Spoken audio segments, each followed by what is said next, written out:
Hey guys, welcome back to my channel. Thank you very much for joining me. For this video, I'll be explaining variation and its properties. We have two of them, direct variation and inverse variation. So for direct variation, if y is directly proportional to x, then y varies x, the same as saying y is equal to x. We know that before every variable, a numeral 1 is in front of it, so y is equal to ax. All right, and here a is a constant proportion, and from this we can say that as x increases, y increases; as x decreases, y decreases. All right, how do we know all of this? Because it said they're equal. So as one go up, the other goes up. If one goes down, so will the other. All right, guys, I hope you understand that so far. One thing I can add to this is to say that the direct variation graph is a straight line graph. All right, and we know the y-axis, we know the x-axis, and this is a straight line graph where one increases, the other increases, or it can be negative where it will be going down. But that's it for that one. Let's continue. So the question asks, y is directly proportional to x when x is equal to 15, then y is equal to 12. What is the value of y when x is equal to 45? So right here, what gives away this is basically saying it's a direct variation. And for direct variation, we know that y is equal to a of x. All right, I know a is the constant. So for us to find the value of y when x equals 45, we must first find the constant proportion. All right, and so for the constant proportion, we basically replace x and y, the two that we're given, to find the value of a. So y is equal to 12, x is equal to 15.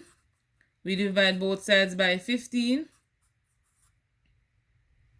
And so a is equal to 12 over 15, or you can reduce that and say 4 over 5 is equal to a.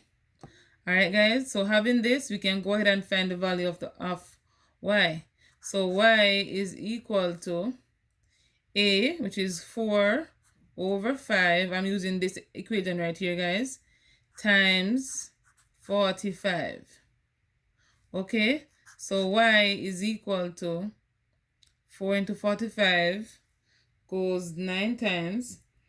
So that cancels 1, and that goes 9. 4 nines, 36. So y is equal to 36, and that's how we get our solution. So first, find the constant proportion, which is a, after which, using the same equation, you go in and you put in what you know. So you would know a, and they'll give you either x or y.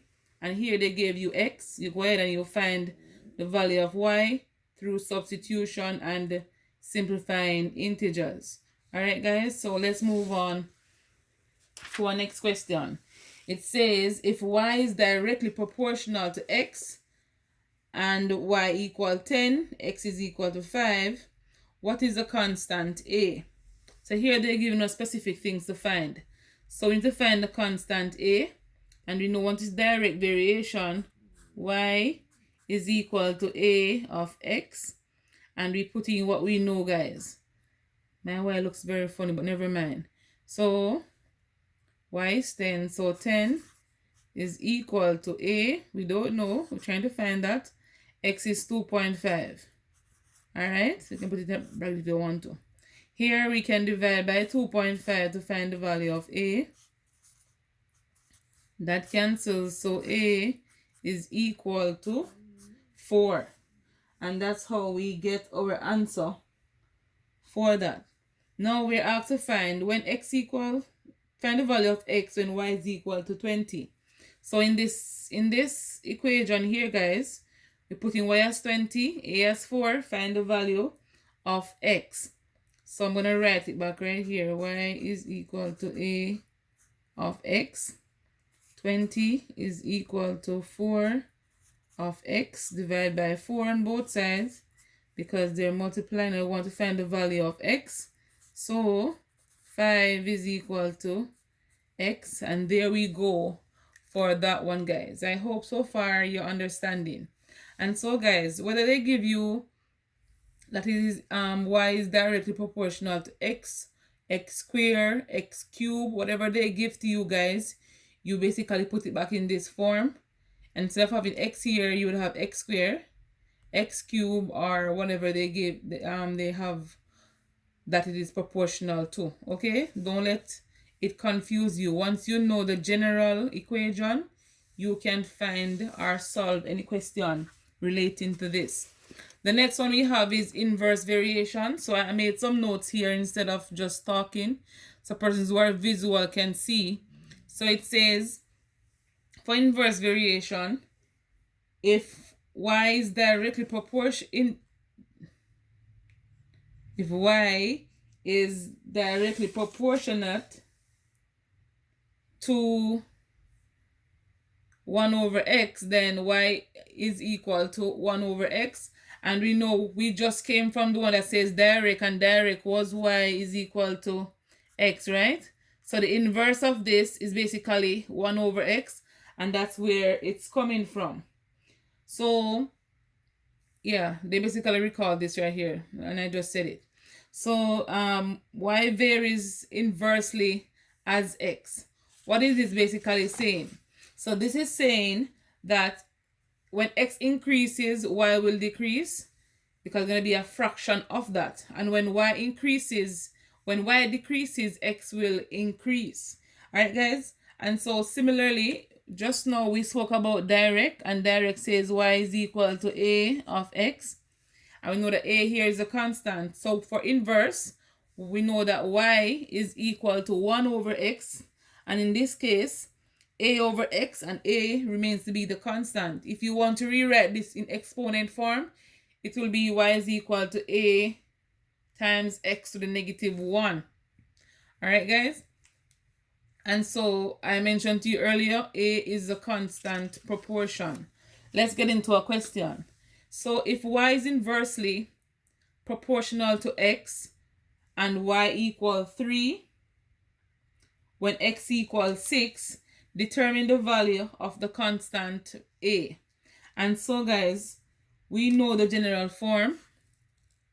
Y is equal to 1 over x, or y is equal to a over x. We're given y, we're given x. Let's replace it into this. So 3 is equal to a over 6. All right, from that we multiply by 6 on both sides, and so a is equal to 18. All right, so having a equal 18, we need to find the value of x when y equals 6. Using this exact equation, put the value of a, put the value of y to find what x is. So let's get right into that. So 6 is equal to a is 18 over x. And from here, guys, we need to find the value of x. So we have to multiply both sides by x. All right, so we're going to have 6x is equal to 18, because that cancels that one. Divide by 6, divide by 6. To simplify, x is equal to 3. And that's how we wrote a question like this, guys. All right, so once you have the constant proportion, you can find either x or y by replacing it into the general equation. So far, guys, I hope you're understanding this. So this one I like. It says y varies inversely as x squared. So we know the general form was y equal to a over x, right? But in this case, it says x squared. And so instead of having x here, we are going to have x squared. Okay? They say when y equals 16 and x equals 9, what is the value of x when y equals 9? So far we're given x, we're given y. We still need to find the constant proportion. Let's go in and find that. So replace what you know into the given, into this one. We can't use this because this is a general thing, but it says y inversely as x squared. Y varies inversely as x squared. So we have to use this one. So y is 16. We don't know a. X is 9. I'm going to be 9 squared. I'm going to write it to the right now, guys. So 16 is equal to a over 81. Okay. So from here, we need to find... let me fix the paper. We need to find the value of a. And so we are going to be multiplying both sides by 81. And so 81 times 16 will give you 1296 is equal to A. So A is equal to 1296. Don't worry to say A is too large. Never mind. Let's keep working. So we need to know the value of x when y equal 9. So having A, having y, we're going to put it into this equation. So 9 is equal to 1296 over x squared. We're using this one. And so we multiply both sides by x squared because we want to find the value of x. And so this cancels that. So x squared times 9 is equal to 1296. All right, guys, I hope you're seeing this. And so we divide by 9 on both sides to find the value of x. So x squared is equal to 1296 divided by 9 will give us 144. You can use your calculator or your head if you want to. It's multiple choice, so you have to do it in your head or physically do it. So we're going to find the value of x here, because x is squared, we do the square root of that. And so x is equal to 12. And so that's how we get our answer.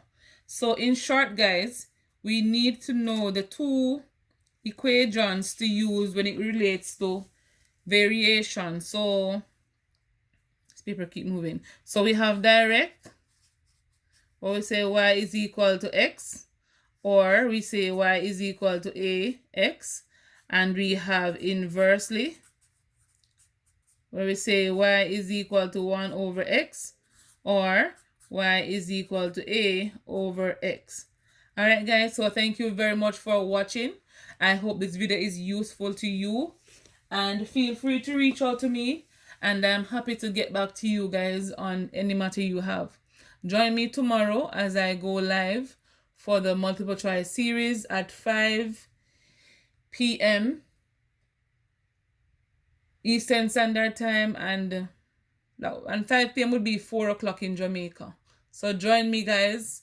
Depends on where you are in Trinidad. It will be, and St. Vincent, it will be 5 p.m. as well. So feel free to join me, guys. And I'll see you on the next one.